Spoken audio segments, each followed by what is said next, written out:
एक ऐसा आइलैंड जो स्वर्ग से भी ज्यादा सुंदर है, जहां पर इतनी सुविधा है कि साधारण लोग सपने में भी नहीं सोच सकते, जो खूबसूरती का एक मिसाल थी। लेकिन उस आइलैंड के अंदर ऐसे अनैतिक कार्य हुए कि आज दुनिया ने दांतों तले उंगली दबा ली।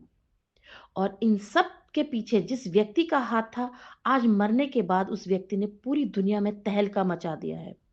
स्वर्ग जैसा दिखने वाला यह द्वीप असल में दुनिया के सबसे गंदे राजों का तिजोरी था, और आज उस तिजोरी का ताला टूट चुका है।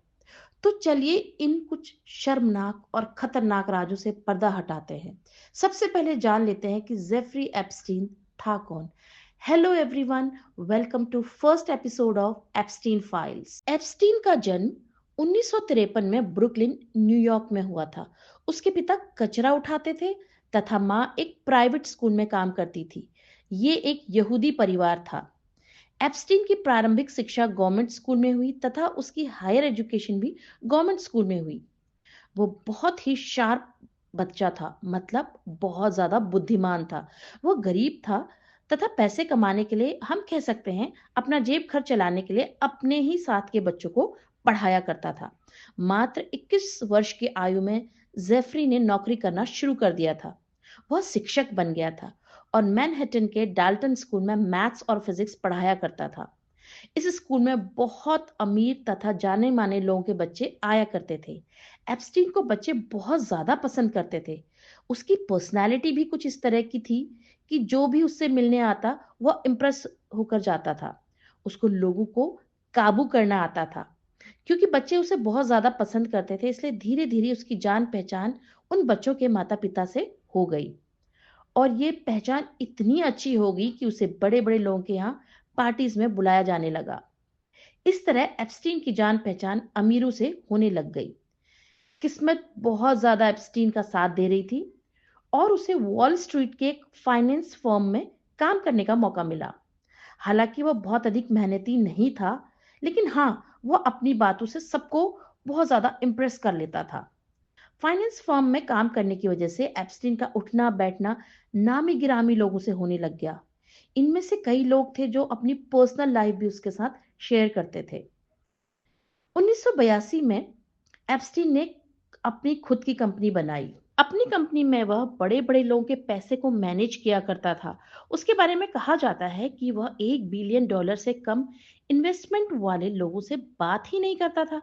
मींस उसका रसूख इतना ज्यादा बड़ा था, दिन दुगनी रात चौगुनी तरक्की कर रहा था। उसके पास पैसा आ रहा था, पैसे के साथ साथ उसने अपनी कई प्रेमिकाएं बना ली थी। वह एक साथ कई प्रेम प्रसंग चला लेता था। कहा तो यहां तक जाता है कि उसकी नजर हमेशा अमीर महिलाओं पर होती थी और वह स्टेटस देखकर ही अपनी प्रेमिकाएं बनाता था। इन अमीर लड़कियों के जरिए या इन अमीर महिलाओं के जरिए उसे और भी अमीर लोगों से मिलने का मौका मिलता था।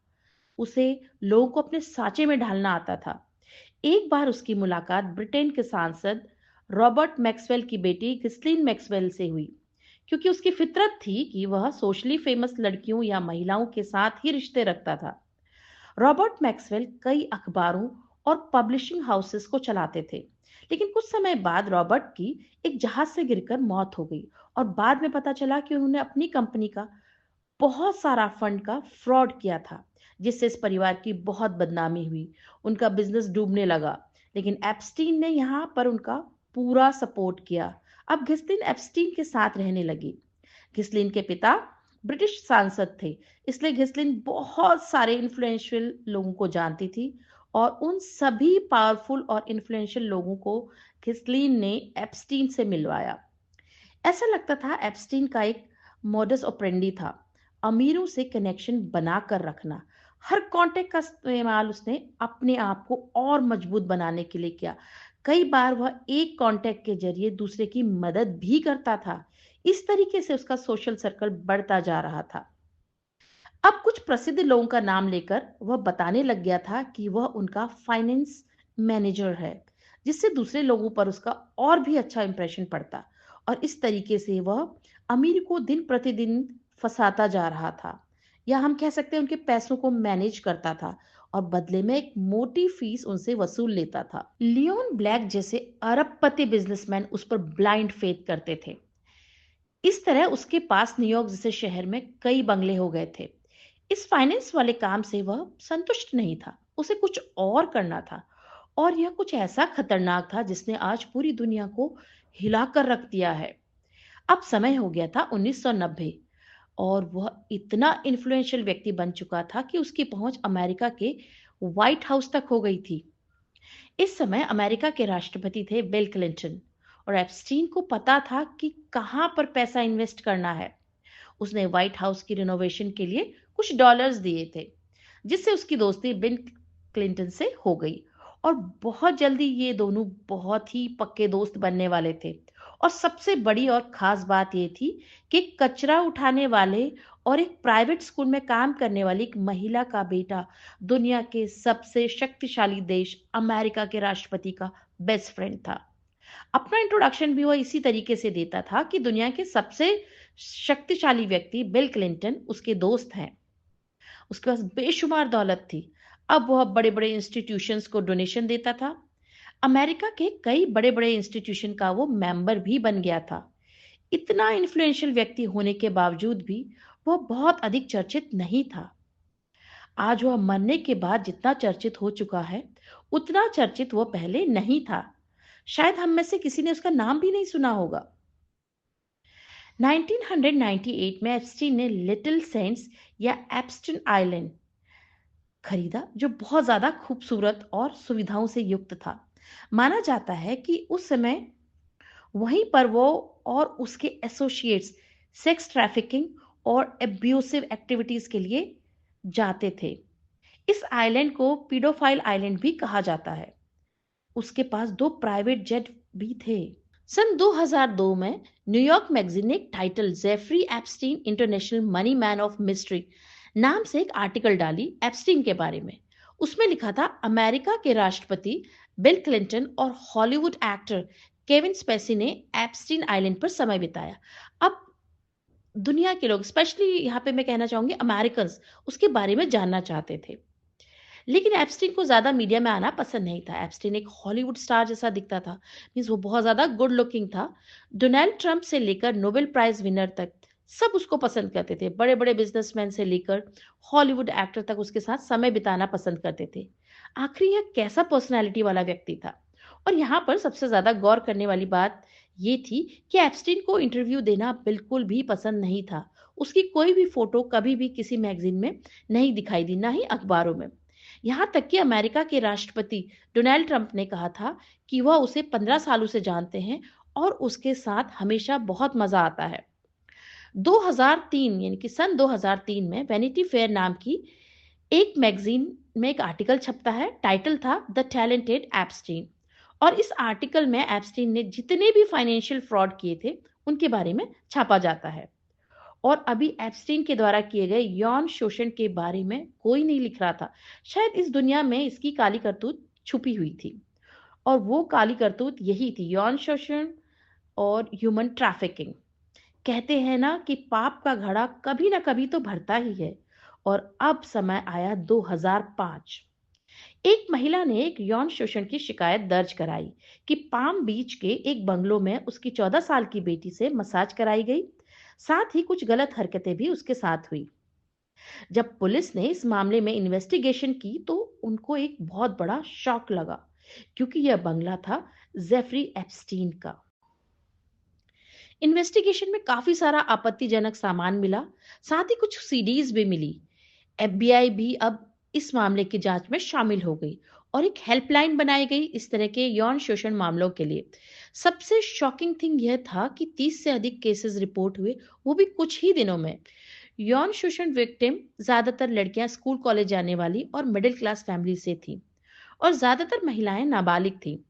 एक बार जो लड़की वहां चली जाती उसके लिए वहां से बाहर आना बहुत मुश्किल होता, और एक लालच उसके मन में डाल दिया जाता था कि एक और लड़की को लेकर आओ और कमीशन पाओ। इस तरह काफी सारी लड़कियां इस गंदगी में धंसती चली गई। जेफरी इन लड़कियों को इस कुचक्र में फंसाता ही चला गया, जहां से इन महिलाओं का निकलना बहुत अधिक मुश्किल हो गया। वह इनको उन सो कॉल्ड इज्जतदार लोगों के पास भेजने लगा, और इनमें से कई तो हमारे रोल मॉडल थे। लेकिन उनकी ये करतूत सारी दुनिया से छुपी हुई थी। इस इन्वेस्टिगेशन के बाद एप्स्टीन को पुलिस ने अरेस्ट कर लिया। जेफरी एप्स्टीन बहुत अमीर था। उसने सारे सरकारी वकीलों को खरीद लिया। पीड़ितों को पता भी नहीं चला। केवल 2 मामलों में उसने अपना अपराध स्वीकार किया और उसे 18 महीने की सजा हो गई। लेकिन 13 महीने के बाद एप्स्टीन वहां से आजाद हो गया। बाहर आके फिर उसका ये सब काम शुरू हो गया। ऐसे लगा जैसे कभी उसको उसके गुनाहों की सजा नहीं मिलेगी। अब समय था 2017 का। सोशल मीडिया पर मी टू कैंपेन चल रहा था। दुनिया भर की महिलाएं अपने साथ हुए यौन शोषण को सोशल मीडिया पर शेयर कर रही थी और जनता का उन्हें खूब प्यार मिल रहा था। प्यार भी और सपोर्ट भी। एप्स्टीन पर भी आरोप लगा सेक्सुअल अब्यूज का। मियामी हेराल्ड ने चुपके से एप्स्टीन फाइल की इन्वेस्टिगेशन शुरू की। मियामी हेराल्ड के खोजी पत्रकारों को यह क्रेडिट देना चाहिए कि इतना बड़ा कांड उन्होंने दुनिया के सामने लाया। नवंबर 2018 में उनकी जो फाइंडिंग्स थी, उन्होंने उसे पब्लिश किया। पूरे अमेरिका में भूकंप आ गया। उनकी एक रिपोर्ट के मुताबिक डोनाल्ड ट्रंप के मिनिस्ट्री में अलेक्जेंडर अकोस्टा नाम के एक मंत्री, जिनका काम था इन मासूम महिलाओं का पक्ष लेना, लेकिन उसने एक अनैतिक डील कराई थी सिर्फ एप्स्टीन को बचाने के लिए। तब अकोस्टा फ्लोरिडा के सबसे बड़े सरकारी वकील हुआ करते थे। रिपोर्ट के अनुसार 2001 से 2006 के बीच जेफरी एप्स्टीन ने 80 लड़कियों का यौन शोषण किया था। यह बहुत अधिक चौंकाने वाली बात थी। आगे की रिपोर्ट्स और भी होश उड़ाने वाली थी।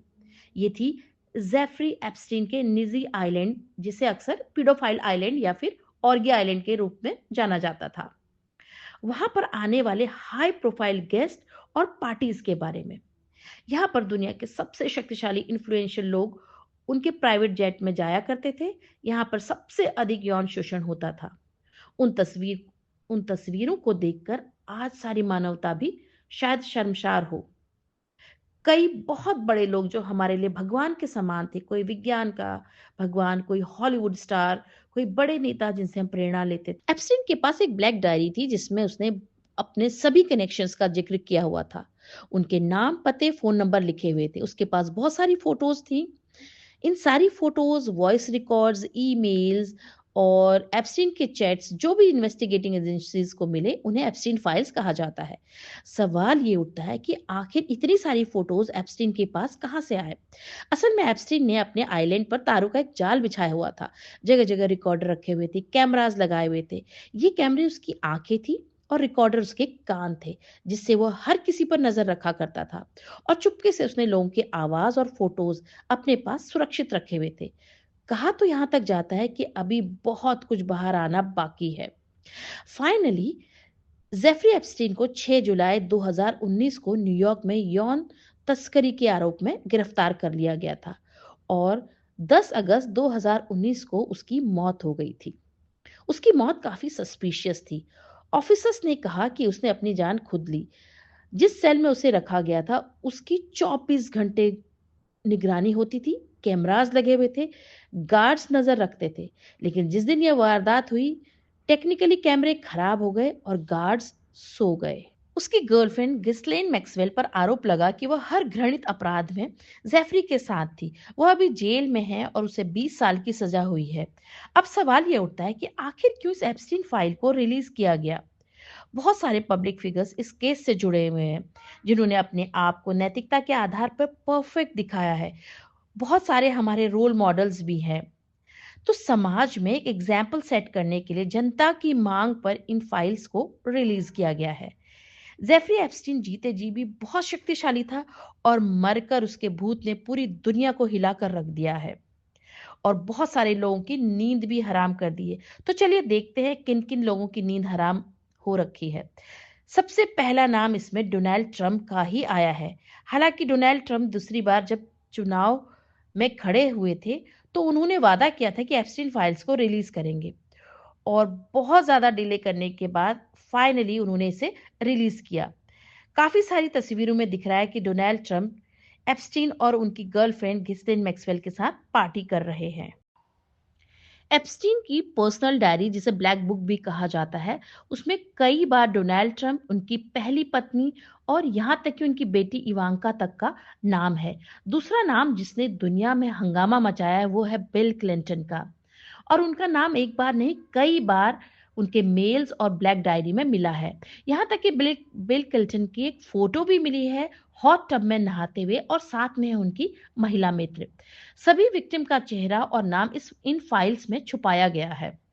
2000 के दशक में बिल क्लिंटन ने क्लेम किया था कि उन्होंने एप्स्टीन के साथ अपने सभी लिंक तोड़ दिए हैं। अगला नाम जो चौंकाने वाला है वो है बिल गेट्स का, जो कि हजारों लोगों के प्रेरणा स्रोत है।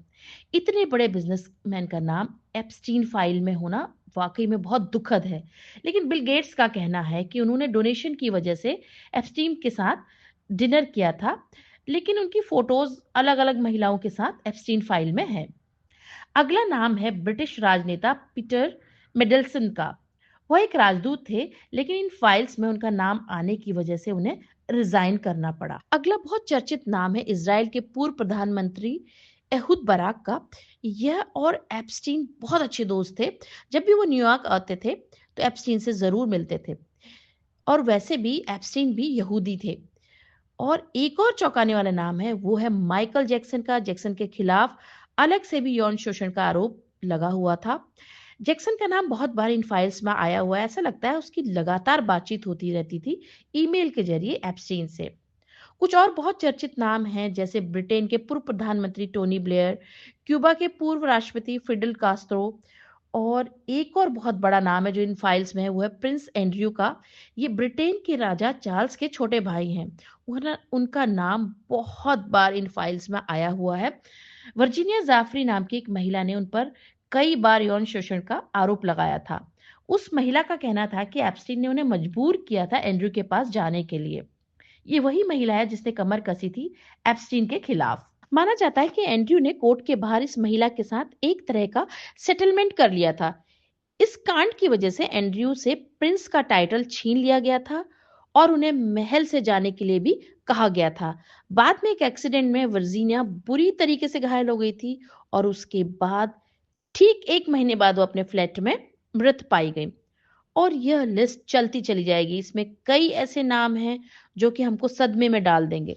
सबसे बड़ी बात, इन सभी लोगों ने किसी न किसी रूप में दुनिया में क्रांति लाई है। वो हमारे रोल मॉडल हैं।